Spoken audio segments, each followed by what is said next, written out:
if Russia was completely isolated and properly sanctioned from the rest of the world, then they would very likely retreat from the Zaporizhzhia Power Plant and from the occupied territories of Ukraine, because it would lead to their economic downfall.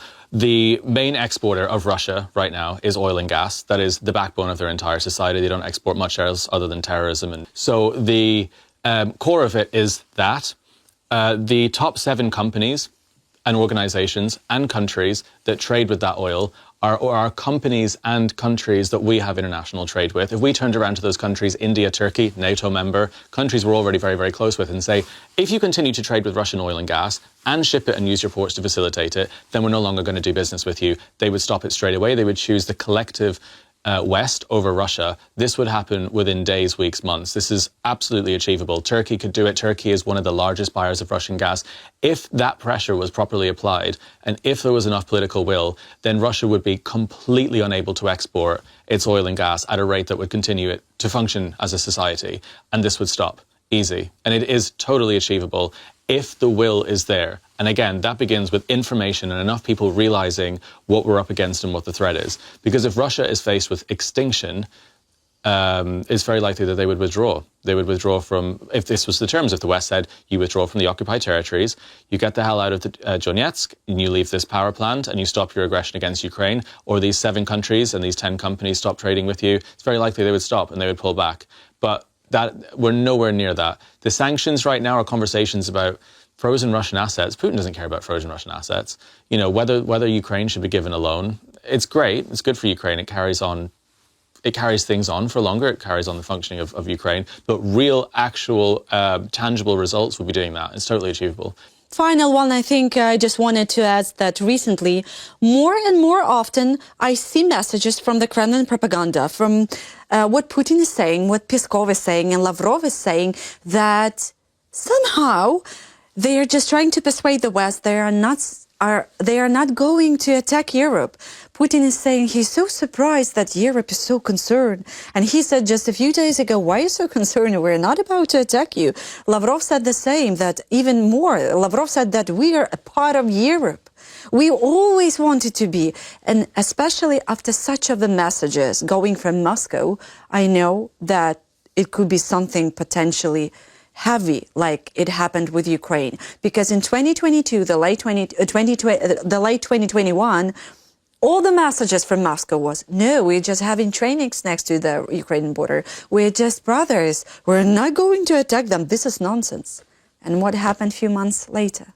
Well, exactly. This is about history repeating. But, I mean, when Russia is on the back foot every now and then, whenever Russia is even slightly on the back foot, they'll always pull out this, oh my gosh, what are you talking about? We've never done anything wrong. Everything's fine. What about war? We won't want war with anyone. We're best friends. We've always been friends. We're brothers.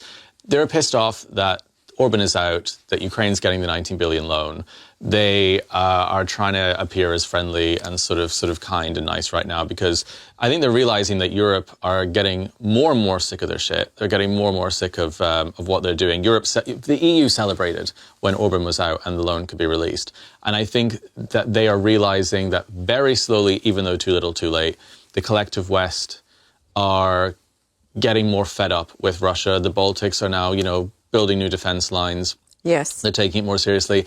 And because of that reaction and because of the loan being released, I think Russia's now going, oh, no, we were never a threat to begin with. It's just how they behave using sort of psychological warfare. They'll be saying the opposite in 2 weeks. You know, it's whenever they make progress on the front line, that's when they get all confident and say they're going to kill everyone. Whenever Ukraine gets offered some aid, they say they're going to nuke the world. And then whenever things go wrong, they start claiming to be the victim and say that, you know, they never wanted aggression in the first place. It's just their psychology. Took me living here and focusing on this for years to really get it. Basically, when you mentioned the Cold War, that it was stopped after that and this, but it was never stopped. No, and the problem is in the democratic West as well, in the democratic world. You know, Eisenhower gave a speech in 1953, yes. And he said, you know, the concept was atoms for peace. You know, we're no longer going to talk about nuclear in the terms of bombs and war and threats. We're going to talk about it in terms of lighting people's homes and for good. What's wrong with this concept? The problem with the concept is only one side observes that. Russia has no interest in doing that. Russia has weaponized it from the get-go, and you cannot fight a war where one side doesn't even know that a war is happening. And And, liberal democracy is great. That's what I advocate for every day. But the liberal democratic world has not taken the Russian threat seriously. It thought that it died 30 years ago, and it didn't. It got worse.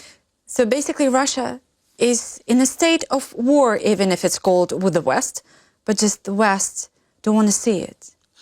The West have an idealistic view of Russia. They view Russia through a liberal mindset and a liberal democratic mindset and think that they'll be reformed, despite every single occasion since the Soviet Union collapsed, proving that it hasn't changed, with the stealing of Crimea, to the doping scandals, to lies upon deceit, upon cover-ups, to the genocide, to what they did with Syria, to what they did here. But it is this madness, complete madness, that we expect a different outcome every single time. And we expect them to change, and it never will. We were talking about this even, as friends when we were hanging out on the weekend about, what state Russia actually needs to enter, what the future of Russia should be. And the only way it can be dealt with at this point is to be completely isolated from the rest of the world. Like literally that episode of The Simpsons where there is a dome put over the town because the town is contaminated and it needs to just be completely isolated, shut the embassies and close it off. And this is the only way a system like that is dealt with. And the reason I'm so annoyed about it this week, again, is because I've watched endless news reports about this and so much coverage about this. And the fundamental point hasn't been hammered, which is this happened because of a system that we don't even realize still exists, that we thought ended. And this was why the expression after World War II was never again. The point was never again, not never, not oops, wish it didn't happen. It was never again. And that should be applied in this exact scenario today in 2026. But more and more, I know that we're supposed to talk more about nuclear power and Chernobyl and Zaporizhzhia, but still more and more opening news like CNN or Washington Post, and I see like Russians are super angry about Putin and the system and limiting the internet access and all the stuff. So probably the Simpsons scene, as you mentioned, it's not that far away, and probably Putin will do it himself to Russia, to their system, to be that isolated. But you mentioned Zaporizhzhia. And we know it's under Russian control with the Ukrainian workers. How do you think extreme situation over there, and how close would you like to go there, if you would go? Yeah, so I'm going to be going to that direction within the coming weeks to do a more general report about what Russia's doing in the Zaporizhzhia Nikopol direction. Getting anywhere near access to the site is almost impossible because the Russians have decided to extend their human safari all across the Dnipro River, all through that region. The worst case scenario in that plant is that fuel runs out. It's got intermittent power right now. The Russians are powering it every now and then with diesel generators. Those diesel generators power water pumping stations that then cool the towers, that then keep the fuel, the nuclear fuel at a heat temperature that stops it exploding and this repeating. And a lot of people say, Russians would never do that to themselves. That would mean that radioactive cloud would go over Russia. Russians could not give a fuck about Russians. Putin does not care about Russians. All the air defense systems in Russia are all scattered around his residences in Sochi and Moscow because all he cares about is himself and protecting his system.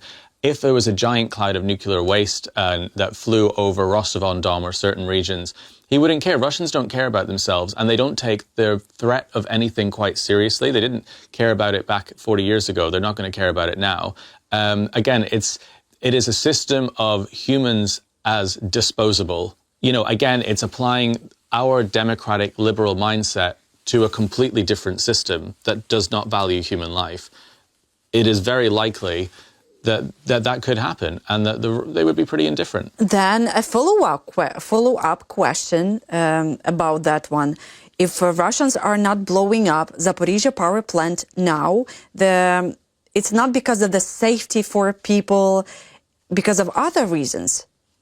They could blow up it immediately if they just don't care, as you say.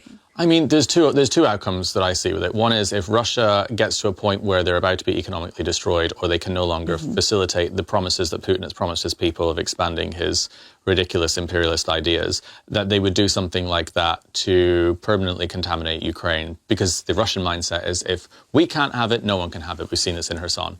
That is, I think, more unlikely, because they would lose relationships with China. They would be cut off.